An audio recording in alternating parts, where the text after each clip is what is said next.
यदि जग में रहूं तो ऐसे रहूं जैसे जल में कमल का फूल रहे। मेरे सब गुण दोष समर्पित हों गुरुदेव तुम्हारे चरणों में। अब सौंप दिया इस जीवन का सब भार तुम्हारे हाथों में। सब प्यार तुम्हारे हाथों में है, हार तुम्हारे हाथों में। मुझ में तुझ में बस फर्क यही, मैं नर हूँ आप नारायण हो। मुझ में तुझ में बस फर्क यही, मैं नर हूँ आप नारायण हो।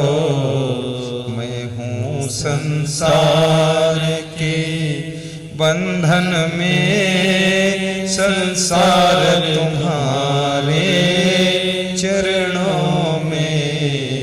गुरुदेव तुम्हारे चरणों में है, संत तुम्हारे चरणों में। भगवान तुम्हारे चरणों में है, नाथ तुम्हारे चरणों में। यदि मानुष का मुझे जन्म मिले तो इन चरणों का पुजारी रहूं। पूजक के हर एक रग रग का हो तार तुम्हारे चरणों में। गुरुदेव तुम्हारे चरणों में हे, नाथ तुम्हारे चरणों में। बोलिए सद्गुरुदेव की जय। आपको दुख देने वाला कोई नहीं है। आपका बिस्तर कितना अच्छा हो, डबल बेड 40,000 का हो, आपका गद्दा भी 40,000 का हो, चादर भी 4,000 की बिछी हो, तकिया बहुत सुंदर लगी हो, लेकिन उस चादर के ऊपर 2-4 नुकीले कंकड़ पड़े हों, उस पर आपको सुला दिया जाए तो आपको रात भर नींद नहीं आएगी, वह कंकड़ चुभते रहेंगे। याद रखना, तुम्हारा घर बहुत सुंदर है, गाड़ी सुंदर है, साड़ी सुंदर है, लाड़ी सुंदर, बाड़ी सुंदर, हाड़ी सुंदर, सारा सुंदर, और चेहरा भी सुंदर है, बाल भी सुंदर है, सामान भी सुंदर है, परिवार भी सुंदर है, लेकिन आपके जीवन रूपी चादर पर 1-2 बुराइयों के कंकड़ पड़े हैं, जिनके कारण आपको चैन नहीं मिलती, शांति नहीं मिलती है। जिंदगी की चादर को झाड़ दीजिए और बुराइयों के कंकड़ हटा दीजिए, तब देखिए आपको विश्राम मिलेगा, शांति मिलेगी, आनंद मिलेगा। मेरे सब गुण दोष समर्पित हों गुरुदेव तुम्हारे चरणों में। मिलता है सच्चा सुख केवल गुरुदेव तुम्हारे चरणों में। मिलता है सच्चा सुख केवल गुरुदेव तुम्हारे चरणों में। बोलिए सद्गुरु भगवान की। नर हरि लाग दौ विकार बिनु ईंधन, मिले न बुझावन हारा। चाणक्य ने कहा है कि 6 प्रकार के लोग बिना आग की निरंतर जलते रहते हैं। कौन कौन है वे लोग?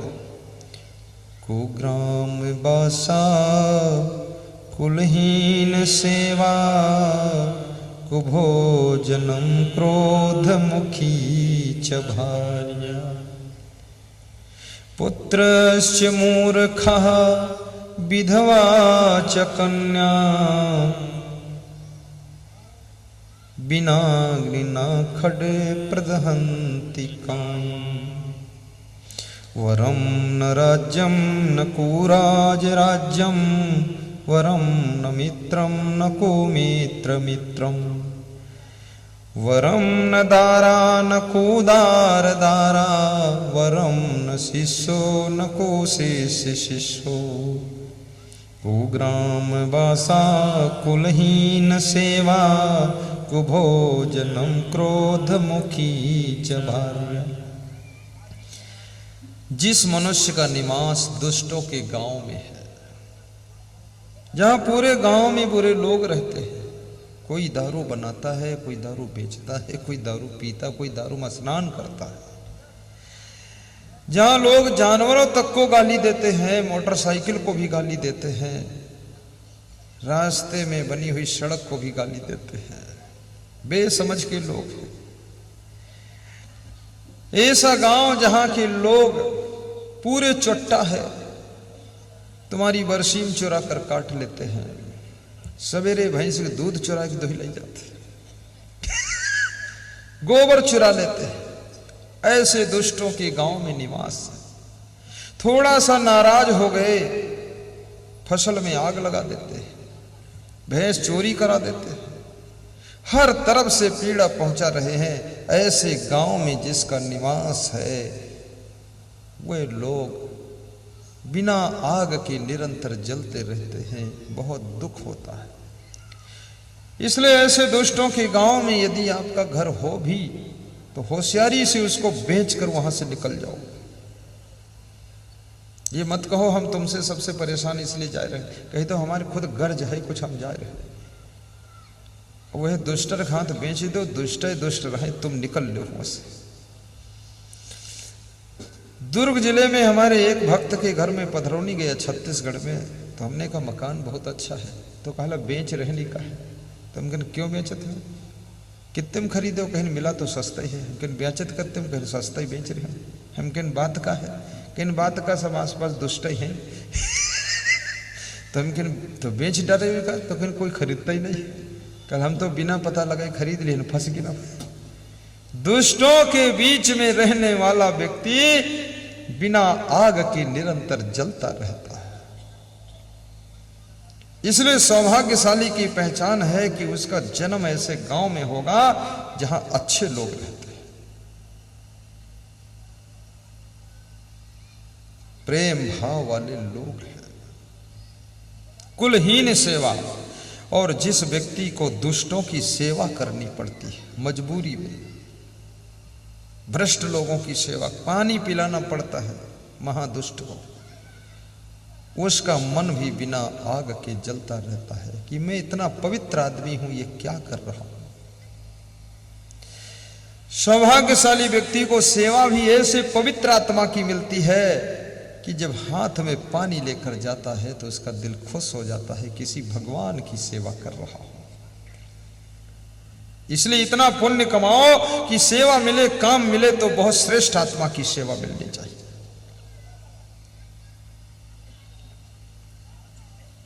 गोपी और ग्वाल कहते थे कृष्ण से कि अगर मर करके पशु बनूं तो नंद बाबा के गांव में इनकी गायों के बीच में बछड़ा बनूं और पीछे से मुझे कृष्ण भगवान चराए, वो अच्छा लगता है जो पशु बनूं।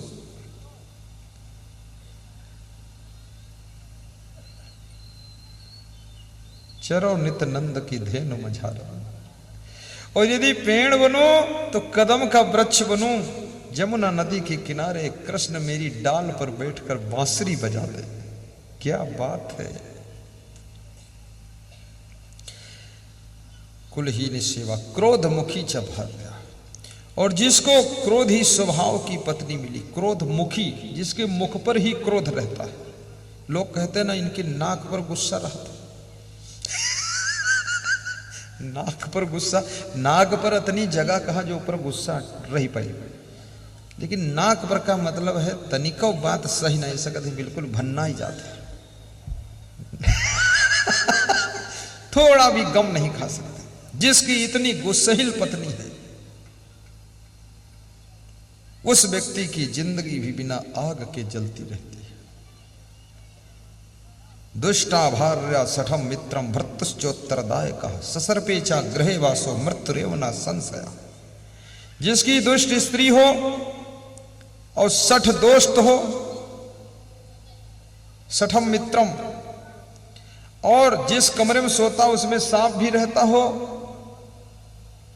और जवाब देने वाले कर्मचारी हो, बात लड़ाने वाले कार्यकर्ता हो, तो कहते हैं उसकी मौत में कोई संदेह नहीं है, वो मर जरूर जाई, टेंशन में।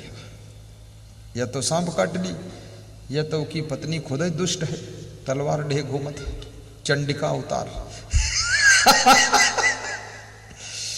अभी कल मुझसे एक आदमी कह रहा था हमका अपनी पत्नी से कुछ खतरा दिखा दे।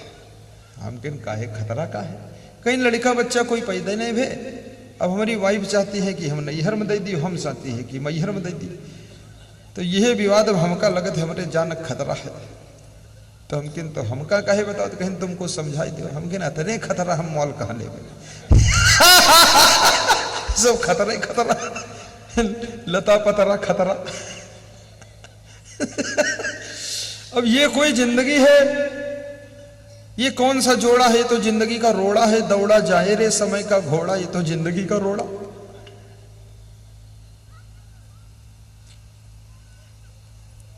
क्रोध मुखी च भार्या, नारी ऐसी होनी चाहिए। बाहर के कार्यों में बहुत संघर्ष करना पड़ता है। जब तुम्हारा पति घर लौट कर आए तो मधुर मुस्कान से उसकी थकान को दूर कीजिए, उसको टेंशन मत दीजिए, खुश करने का प्रयास करो, ऐसी बातें मत करो। सहन शक्ति रखो, गम खा लो, पुराने कपड़े पहनकर भी मुस्कुराओ, गले में हार हो न हो, आपका पति आपको अपने गले से लगा ले। पति का प्यार होना चाहिए, गले में हार नहीं होना चाहिए।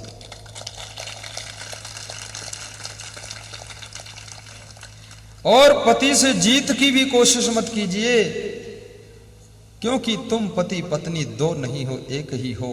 पति की जीत ही तुम्हारी जीत है, पति की हार तुम्हारी हार है। पत्नी की जीत पति की जीत है, और पत्नी की हार पति की हार है। आपस में पति पत्नी जीत हार का युद्ध मत कीजिए। क्या जीतना है, किसको जीतना है? हम तुम दोनों एक हैं, आपस में हार जीत नहीं होती है, ऐसे निभाना।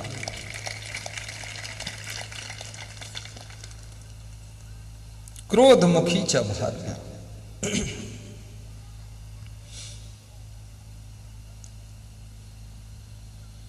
कुभोजनम, और जिनको शुद्ध भोजन भी नहीं मिलता है, गंदा भोजन खाते हैं, साफ सुथरा जीवन नहीं है, ऐसे लोगों की जिंदगी भी दुखद है। अपनी संस्कृति और संस्कार को जागृत कीजिए, गंदगी को दूर कीजिए, सफाई शुद्धता भरपूर कीजिए, अपने लक्ष्य को पकड़ लीजिए।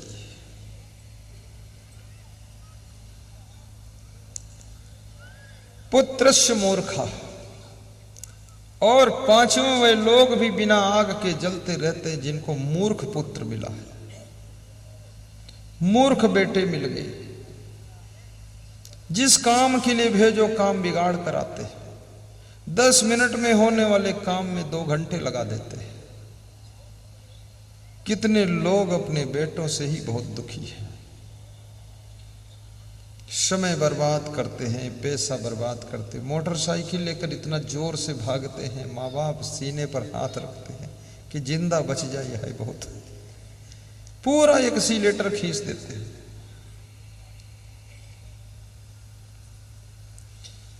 और जब तुम ज्यादा जोर से गाड़ी भगाते हो तो जितने लोग देखते हैं वे सभी लोग, उनसे कुछ लेना देना नहीं, लेकिन जितने लोग देखते हैं वे सब कहते हैं पक्का मूर्ख जा रहा है, आंधी धांधी जात कोई रौंदाई मार डली। शांति से गाड़ी चलाओ। और इतनी स्पीड से जाकर फिर देखो तो 5 लोग खड़े पानी खाते, सब जल्दी खत्म हो गए, वहां गप्पे मारते। फिजूल खर्ची कर रहा है जिनका बेटा, कहने पर नाराज होकर घर छोड़कर भाग जाता है, 3 दिन बाद आता है। सोया रहता है, पढ़ता नहीं है, फेल हो जाता है। माँ बाप से आंख दिखाता है, पैर कभी नहीं छूता है। ऐसे मूर्ख पुत्र के माता पिता बिना आग के निरंतर जलते रहते हैं। भाग्यशाली हैं वे लोग जिनको संस्कारी पुत्र प्राप्त हुआ है।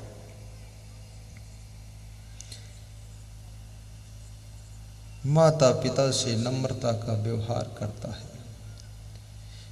हंस करके उनके पैर छू लेता है, खुश रहता है। और आपको पुत्र मिले, पत्नी मिले, पति मिले, सासू मिले, बहू मिले, भाई मिले, ये जितने सब मिलते हैं ये सब आपके पाप और पुण्य के कर्म के फल से ही मिलते हैं। इसलिए पुण्य करना जरूरी है, अन्यथा ये सब ऊट पटांग लोग आपको मिलेंगे। परोपकार कीजिए, दूसरों को सहयोग दीजिए। पुत्रस्य मूर्खा विधवा च कन्या, और जिनकी जवान कन्या विधवा होकर घर बैठ गई, वापस आकर जामात मर गया जमाई, उस जवान कन्या को देख देख कर माता पिता के अंदर आग लग जाती है कि मेरे बेटी का क्या होगा, मेरी बूढ़ी उम्र जब तक है हम नहीं रहेंगे तो ये बेटे बहू इसको क्या निभा पाएंगे। और फिर जवानी को कंट्रोल करना भी बहुत कठिन है। जवान व्यक्ति को केवल रोटी धोती ही नहीं चाहिए, उसकी प्रबल इंद्रियां भी उसको नियंत्रण से बाहर करती है, इसलिए उसको सांसारिक जीवन जीना पड़ता है। तो उसके माँ बाप दुखी होते हैं। इतने पुण्य आत्मा बनना कि आपका दामाद लंबी उम्र तक जिए और आपकी बेटी को ठीक से रख सके। कुग्राम बसा कुलहीन सेवा, कुभोजनम क्रोध मुखी च भार्या, पुत्रस्य मूर्खः विधवा च कन्या, विनाग्नि न खडे प्रदहन्ति कायम्। आपका जीवन प्रसन्नता से पूर्ण रहे, आपके घर में बच्चों की किलकारियां उठती रहें, आपके आंगन में आपकी बहुओं की पायल की खनकार बजे, और आपके घर की महिलाएं घर की महिमा को बढ़ाकर नया चमत्कार करें। आपके घर की नारियां देवी के समान घर की शोभा बढ़ाएं, ऐसी मैं शुभकामना करता हूं। आपके घर के पुरुष आपके घर की उन्नति में अपना पूर्ण योगदान करें, आपके घर में गरीबी न रहे, आपकी उन्नति हो, आपके रिश्ते भी अच्छे जुड़े और आपके संस्कार इतने पवित्र हो कि आपको हम जैसे संत मिले और आपके कल्याण की बात बताए। संत कबीर का नाम आपने सुना होगा। कबीर एक ऐसे संत हैं जिनका न कोई पंथ है, न कोई मजहब है, न कोई जाति है। कबीर सबके हैं और कबीर मानवता के पथ के राही थे। ढोंग ढकोसला, आडंबर, अंधविश्वास, पाखंड से पार होने के लिए कबीर ने ज्ञान का सूरज उदय किया है।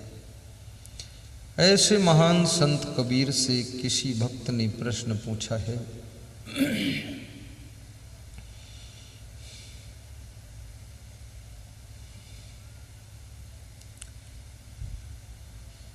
कि संसार में मनुष्य को कौन सा रस पीना चाहिए, क्योंकि दुनिया में बहुत रस है और इन दुनिया की रस में मनुष्य बेबस है, विवश है, परवश है। कौन सा रस है जो मनुष्य को स्वश कर देता है? तो कबीर साहब कहते हैं राम रस। राम रस एक ऐसा रस है जो आपको बस में रहना सिखा देता है। और मनुष्य एक ऐसा प्राणी है जो अपने बस में नहीं है। कोई बीड़ी के बस में है, कोई शराब के बस में है,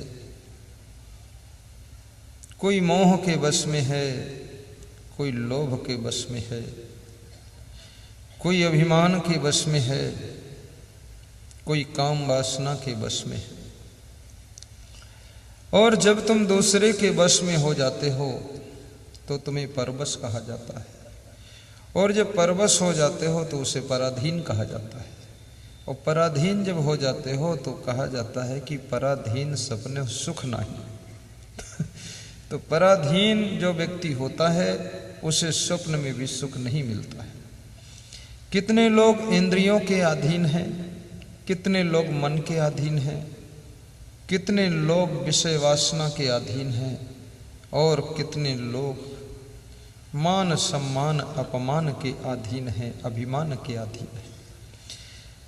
मनुष्य तो अधीन दास है, ये किसी न किसी के अधीन ही रहता है।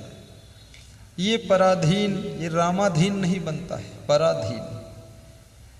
रामाधीन हो जाए तो सारी पराधीनता खत्म हो जाएगी।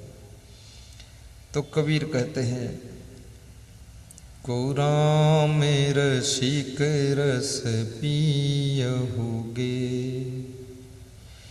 पियहुगे जुग जियहुगे। को राम रसिक रस पियहुगे, पियहुगे जुग जियहुगे। को राम रसिक रस पियहुगे। कबीर साहब भीड़ में खड़े होकर पूछ रहे हैं कि कोई राम का रसिक है क्या? यदि राम का रसिक हो तो मेरे पास आए और मैं उसको राम रस पिलाऊं। ये राम रस संतों की भाषा में नमक को भी राम रस कहते हैं, दाल को बैकुंठी कहते हैं, चावल को तंदुल कहते हैं, मिर्चा को राम तड़ाका कहते हैं।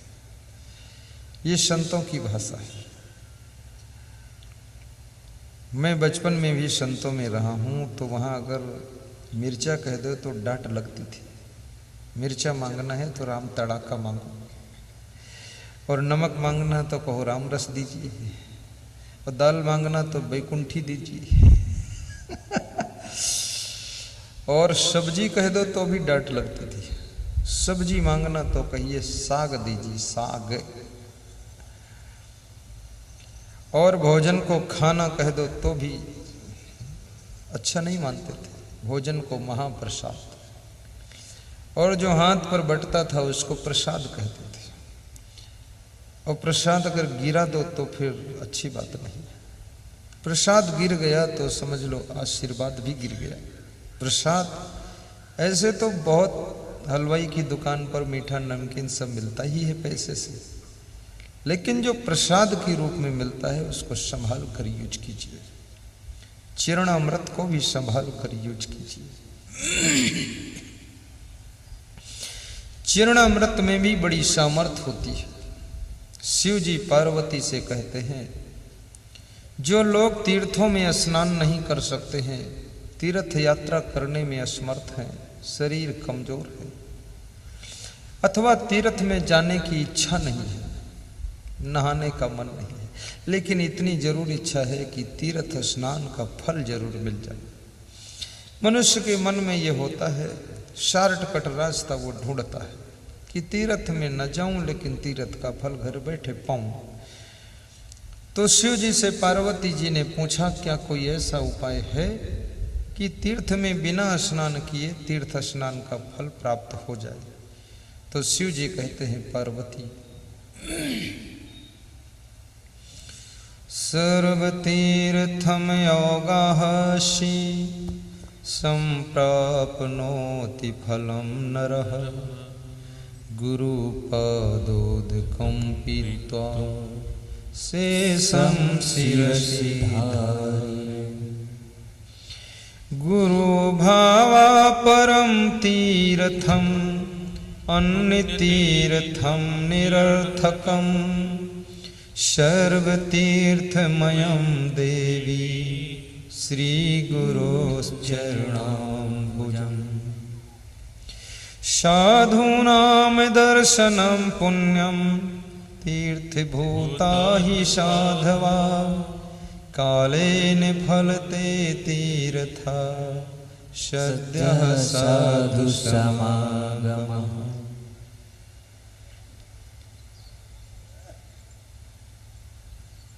संत मिलन को जाइए तजी माया अभिमान ज्यों ज्यों पग आगे धरे कोटिन यज्ञ समान।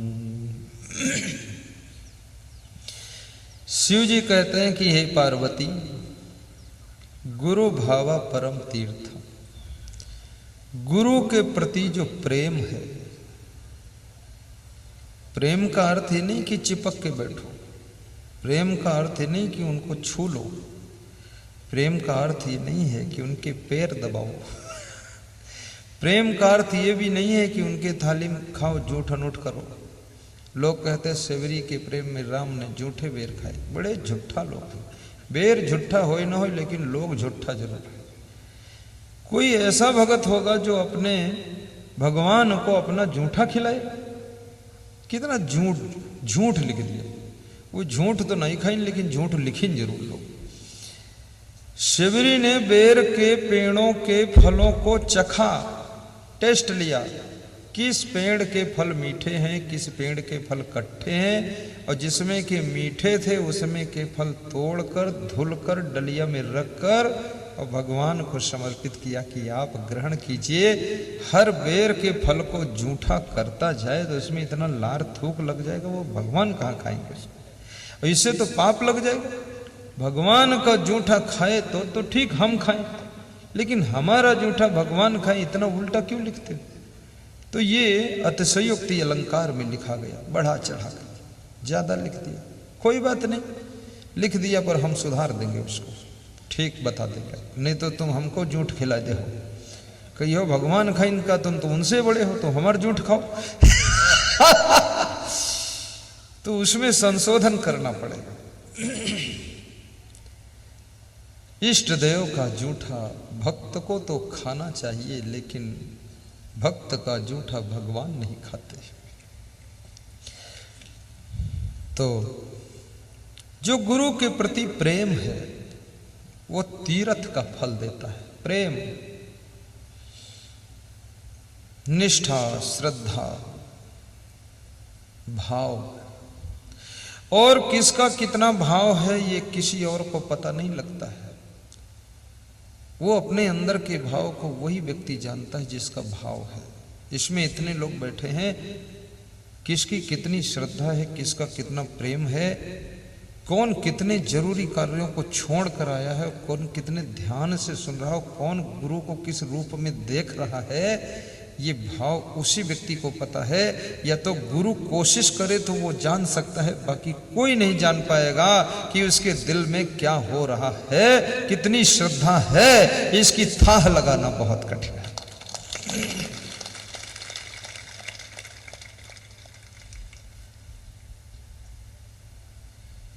गुरु भावा परम तीर्थम। देखो ये कितना सरल तीर्थ है। गुरु के प्रति श्रद्धा भाव तीर्थ है, श्रद्धा तीर्थ है, दया तीर्थ है, प्रेम तीर्थ है, क्षमा तीर्थ है, सेवा तीर्थ है। तुम समझते हो केवल अयोध्या में तीर्थ है, सरयू तट पर। अरे धोखा खा जाओगे। ये जो माता पिता की सेवा कर रहे हो ये भी तीर्थ ही है। किसी प्राणी पर दया करते वो तीर्थ है। और सब तीर्थों का तीर्थ, महातीर्थ, राजा तीर्थ, प्रयागराज तीर्थ, तीर्थ का बड़ा तीर्थ, सबसे श्रेष्ठ तीर्थ वो सत्संग है, जहां तुम बैठे स्नान कर रहे हो, जिसमें ज्ञान की गंगा बहती है। और इस सत्संग तीर्थ को भिट्टी पूर्वा में लाने वाले श्री हरगोविंद विश्वकर्मा जी, उनकी धर्म पत्नी श्रीमती कलावती देवी है।